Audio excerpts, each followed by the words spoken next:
C'est un écologiste qui défend l'agriculture raisonnée. Il vit en Ardèche et c'est quelqu'un qui est très engagé dans ses propos. Convaincu qu'il faut revenir aux bases de la nature, retrouver le lien qu'on avait justement avec toute la nature, tous les animaux, tout l'environnement. Parce qu'il trouve que depuis ces dernières années, on a rompu le lien qui nous liait justement et que là on fonce dans le mur.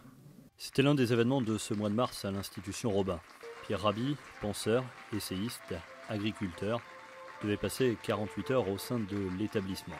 Et voilà, la grippe aura eu raison de lui.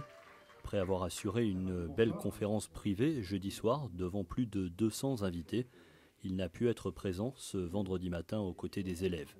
Les lycéens ont tout de même présenté leurs travaux autour des thématiques de Pierre Rabhi, à un moment particulièrement riche pédagogiquement sur lequel revient Sophie Lacroix, directrice du lycée général et technologique. L'équipe de professeurs souhaitait qu'on puisse mettre les élèves en action autour de production et puis que ces élèves-là puissent interagir avec Pierre Rabhi. Et compte tenu des circonstances qui ont fait que Pierre Rabhi n'a pas pu être là ce matin parce qu'il était très malade, on s'est dit qu'est-ce qu'on fait puisqu'on a préparé tout ça, qu'est-ce qu'on va faire? Et le pari, ça a été de dire on va faire vivre tout ça parce qu'il y a un travail énorme des équipes et des élèves qui a été réalisé. Au cours de cette matinée, de nombreux jeunes, plus d'une centaine de lycéens, ont pu présenter leurs travaux et les résultats d'une réflexion menée avec les équipes enseignantes depuis plusieurs mois.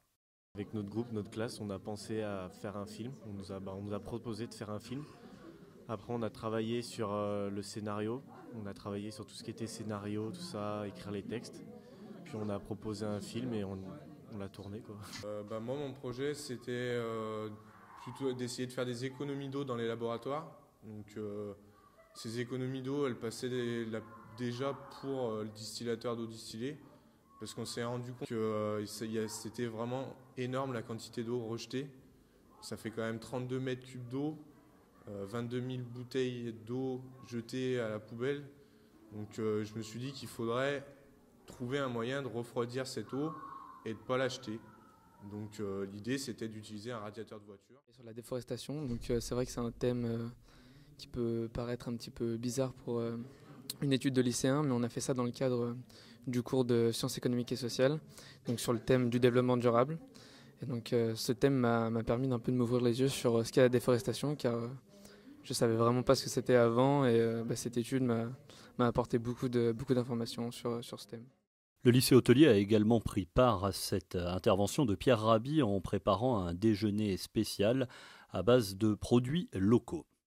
On espère qu'on pourra mettre en place une situation un peu plus pérenne l'année prochaine, avec 1 ou 2 TP tous les 15 jours, qu'avec ce type de produit-là.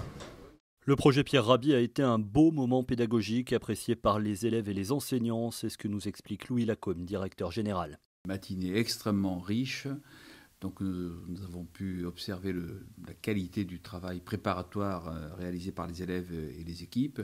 Et ce que j'ai trouvé d'admirable, c'est que les uns et les autres aient eu la force de parler en public, de parler devant les camarades, devant des professeurs, et ce qui a permis une matinée extrêmement interactive malgré l'absence de Pierre Rabhi ce matin.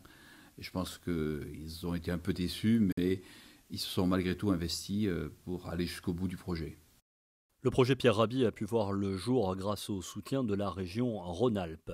Une suite est d'ores et déjà prévue au projet Pierre Rabhi, ce dernier s'étant engagé à fournir des commentaires sur les travaux des élèves n'ayant pas pu être présents ce vendredi pour commenter les expérimentations des différents groupes.